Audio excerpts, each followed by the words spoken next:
As an Ansys partner since 1984, we are highly committed to helping you design, simulate, and succeed. Okay, good morning. This is Andy Bax with DRD, and I'm going to talk for a few minutes this morning about Ansys GPT and what it could do for you and the value it could bring to your organization. So I'm going to very briefly, for those of you who are a little unfamiliar with DRD, I'm going to just talk very briefly about who we are, and then I'm going to go straight into this new product that is going to be available to all commercial customers called Ansys GPT at no cost. So we're going to talk about how you can access that and when it's going to be available. So a little bit about DRD. We are the Ansys distributor in the United States, primarily focused in the central United States. And our goal is to make sure you get a good return on investment with your Ansys software. And we want to make sure you accelerate your product development through the use of simulation. And, if you have any issues at all, we encourage you to reach out to DRD so we can help you do that. So we've got a team of engineers here and all the various physics to help you, and you can reach us at support@drd.com or the phone number that's listed here on the slide, or even our website. And we have multiple resources on our website to help you out with various things. So today I want to talk about the Ansys GPT product, but I also want to dispel some confusion that could be going on in the market. Because Ansys has basically a family of AI products, and they're not all the same. There's three of them that or three different product families or that you could kind of look at. There's the Ansys Sim AI that I'm not going to talk about today. That is a product that allows you to take results. You can feed it results from your simulations, and using results from various different models and simulations, it can be a predictive tool and literally guide you in your design. So it's a very nice tool to look at it at some point in the future. Similarly, a little lower scale that's more specific to a particular application would be the AI Plus software add-ons. So those are specific to, for example, OptiSlang or CFD. And like on the CFD side, it could do things like tune your turbulence coefficients to improve the accuracy and fidelity of your model. So that could be something you might want to look at as well. But today I'm going to talk about what is circled here in red, and that is the Ansys GPT product. It's an internet-based AI virtual assistant to quickly produce answers for you and to produce links for source material so you can quickly find references for the where it found its answers. So what is it? For those of you who have used Chat GPT, it's very similar, except it's Ansys focused. It's a conversational AI virtual assistant to support the use of all your Ansys products. As I mentioned before, it's internet-based, so it's accessed via a web browser, and you need to have an Ansys customer account tied to your personal email address, your company email address, and that will give you access to this product. So when is it available? It's available to everybody on July 1st, unless you're affiliated with a university or the government. I'm not sure of the restriction there, but at the initial release, it's only commercial companies that have, as long as you have an active lease, you have active software maintenance on your paid up licenses, you can then access Ansys GPT. You will be receiving instructions in the coming weeks on how to get access for your organization. There are some concerns that have been expressed about providing access of a tool like this to some companies, and you're going to actually have an opportunity to opt out if you want and turn off access to your organization. But by default, everybody is going to have access to this learning tool. And this is I just want to kind of make a point in the future. it's going to be embedded in the products. And I don't know exactly how it's going to look yet because those products don't exist. But at the 25 R1 release, there will be, some sort of button inside the applications, or maybe in your menu where it's actually in your menu, and you can access it directly while running your software. The initial release on July 1st will be more of you need to enter a web address to access it, but it will be embedded in future releases of the Ansys products. So where does Ansys GPT get its information? It's pre-programmed by Ansys and includes all kinds of information, whether it be videos, articles, webinars, product documentation, old tutorials, all kinds of information that it can draw from. So you do not have the ability to influence what it draws from.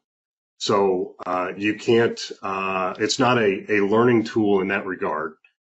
For this product, all of its information is controlled and by the developers at Ansys, and they have set aside a group of material that's, over the past 2, 3, 5 years of material that's been produced, and that's what Ansys GPT draws from to produce the answers to any queries that you would give that product. So how does it really work? I'm going to give you a little demonstration of that here in a minute. I've got some recorded videos of it, but basically you submit a question right to the chatbot. Again, for those of you who have used Chat GPT, it works very similar to that, in that you can provide just a question in your native language to the Ansys GPT prompt line, and it searches for a few seconds and comes back with a conversational tone response, sometimes very step-by-step on how to do things, and provide links to the supporting documentation. It's not a search tool necessarily, but it does, based on what you type in there, it can kind of work that way because it will end up producing links that you would be interested in finding inside the documentation, or a tutorial that does a specific operation, that sort of thing. So, but it really responds based on the prompts that you give it. And the last slide I have talks about the warranty, and I'd like to spend just a second to forewarn you that I've done a fair amount of testing with the product now. It produces very good answers, but it's not 100%.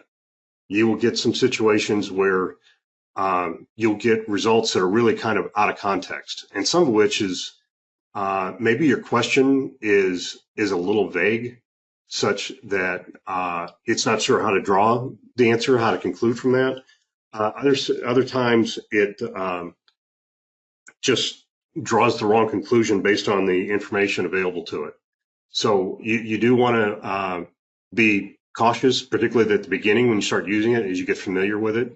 But I have found it to be just it's another tool in the toolbox. It has helped me a lot to find various things in the testing that I've done over the last couple of weeks when running this product.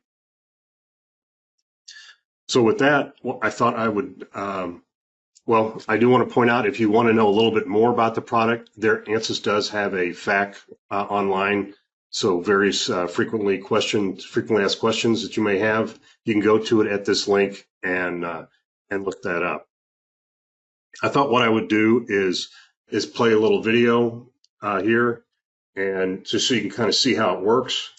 And I ask it a variety of different questions on the screen at different physics, so you can see the responses and the links you get to it. There are some pre-programmed things pointing out, how you can ask questions in your native language, and learn various aspects of the software.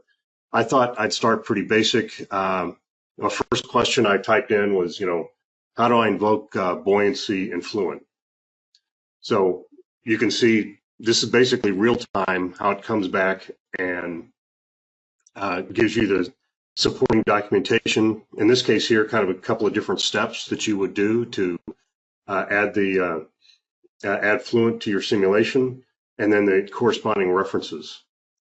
And you can see when it's all done that it kind of resets the screen, and all the references that it used to come up with the information are now links. And as you hover over them, they'll turn green, and you can highlight and basically pick on whatever link you'd like to select to see, well, what was it referring to? How did it draw from that? And now you can see the information that it took. In this case here, there's something out here on the innovation space, and I can select that and get actual documentation about taking into account buoyancy for a natural convection problem.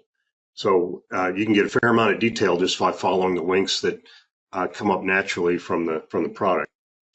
So with that, I thought, well, let's change physics a little bit. And so on the structure side, I type in, how do I include rebar in a concrete simulation in mechanical? And it jumps to this selection here, along with the corresponding hyperlinks. And I found it very handy that you can get somewhat down in the weeds on this. So it will give you a fair amount of detail based on what you're asking, and there's lots of different resources that it pulled from, and some of which may be more or less relevant to the type of work that you're doing. So again, you can find it to be easy to get to. In this case here, it even pulled up an explicit reference for Dyna in addition to mechanical. So then I thought, well, now I'm going to be maybe a little more specific about, do you have a NACA blade example? For those of you who deal with airfoils, do you have something out there that I could just easily access? And sure enough, it comes back and it finds an example from a tutorial, and it lists this out. And again, it's got links to it, and I could jump to it very quickly and see that reference. So after that, I thought, well, let's change physics again. And what about, low frequency electromagnetics? So I'm asking it now, how do I model an axial flux motor? And it thinks for a little bit and comes back with this list of references. And it's kind of vague because axial flux motor is, there's different types of that. And it finds that, and it lists it out in the references here that there are multiple different types of motors that I might want to look at that are all considered axial flux. So because I wasn't very specific, I could have been more specific. It ends up finding a fair amount of different references in this area. So we can go ahead and look at the next option here. In this case here, it's kind of general. Do you have an example of a wind turbine? I don't specify what product. I'm just saying I've got this application. Do you have a wind turbine example? And it comes back, and in this case here, it pulls a wind turbine example from the Ansys documentation, and it happens to use Ansys composite prep post for this. So it'll show you the general layup on creating the layups on the blade and walk you through that, the references to it. And it shows the video here on YouTube that you could then find. So again, it's a very wide-ranging set of library of information that it can pull from for this. So I thought I'd try high-frequency electromagnetics. So here, I'm asking it, how do I create a component in SI wave? And it comes back with a step-by-step example of this is what you do to create a component. And you just walk through these steps, and it will get you what you need to do it in this specific application. So, I've tried low frequency and high frequency electromagnetics, fluids. I tried mechanical, came up with some good answers. And then I thought, well, what if I wanted to ask a question about just general the way the Ansys licensing works? In this case here, I put in here, I have 2 users and 2 licenses. How do I restrict a user to use only one license at a time? So I wondered, okay, what's it going to come back with when I ask this question? And for those of you some of you may be familiar with, there is an options file out there, and it finds the reference to that and actually produces a sample options file for me on how I would limit a max number of licenses for a user and the corresponding documentation for that. So I found this to be very helpful. And so it's not just physics, but actually the operation of the software that it can be very handy at helping you do various things. So lastly, I thought I'd ask the most important question. Will the Dallas Cowboys win the Super Bowl this coming season? So what is Ansys GPT going to give me about this one? So it's got a lot of information in it, and it comes back and thinks hard,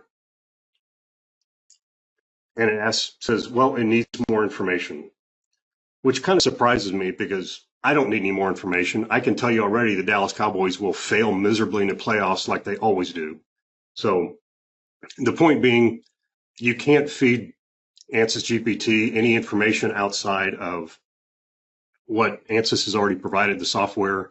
It is an Ansys specific product, and the testing that I did produced a very good set of responses that I looked at.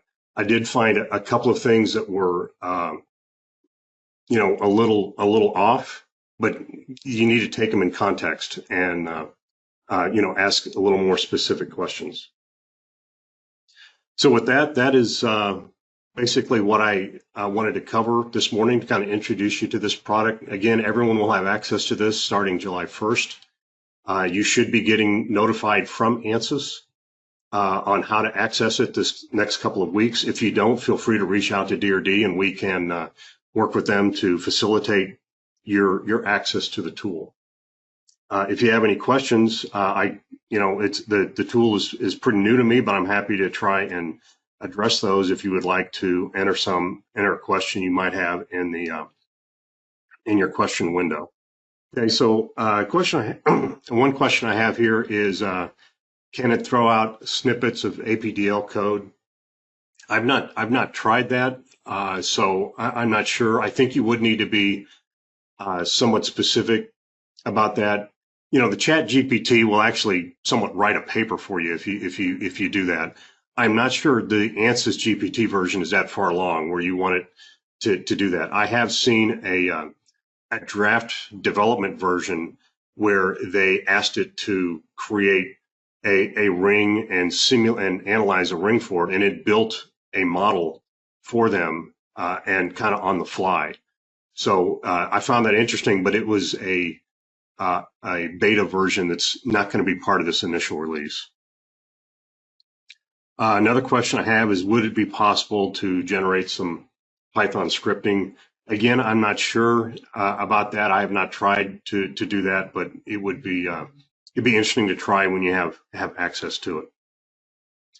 I have a question here about what will the Ansys GPT installation be like? There is nothing to install with this. It is an internet product, so all you do is simply go to the website and you can start typing in prompts, and it will run.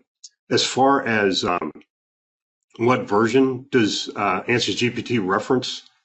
I believe it's got multiple years of Ansys documentation and tutorials embedded in it. Ansys has not shared with me how deep that information is, but I know it's many years worth based on the references that I've seen come up on these problems. I'd like to think that the references are all relevant and not outdated in the software. And of course, they're all dated. So if you go to one of those references and you see, okay, this is from 2021, you can see basically how relatable it is to your current release. Okay, next question I have is, will the product be updated continuously, i.e. like, every week, or is this done once a year with each product release? That's a good question. I've not been informed of the rate of the advancement for the tool. I suspect it would be done on a per release basis as new sets of documentation is set up. I don't think it would be machine learning on a weekly basis, but I'm not sure. I don't have that information. So another question I have is, does the Ansys GPT have all the products in it? I know it has the major physics, the structures, fluids, electromagnetics, electronics. I mean, it did well in those areas. I know it has some of the documentation for the other physics, but this initial release is going to be primarily on those three. Again, once you get your hands on it in a few weeks, you'll be able to test it out and see what else it can do.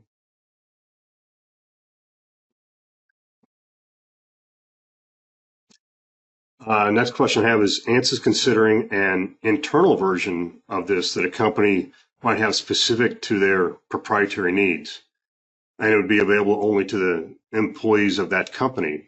That's a neat idea. It wouldn't surprise me if Ansys is considering it. That would be a step above this at that point, I think, because then you would be feeding it information and it'd be drawing from your user input or other things. And right now, I'm unaware of that being available, but it wouldn't surprise me at the rate that the machine learning and the development that Ansys is putting into that is quite large right now. It's just a big development focus for Ansys, the whole AI family.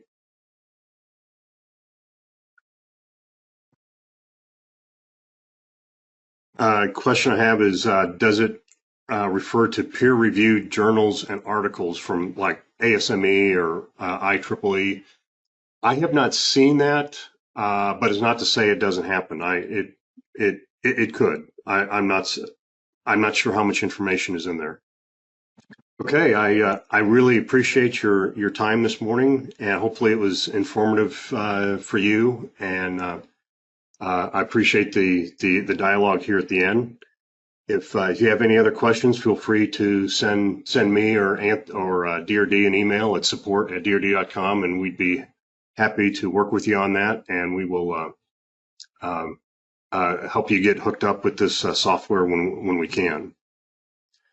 One last question to kind of close out.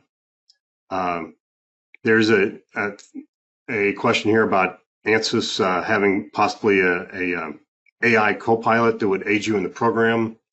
I'm not sure if the AI Plus add-on products do that, but like I said, there is a lot of development with Ansys on the AI area right now, and they've got some add-on tools in the CFD and OptiSlang.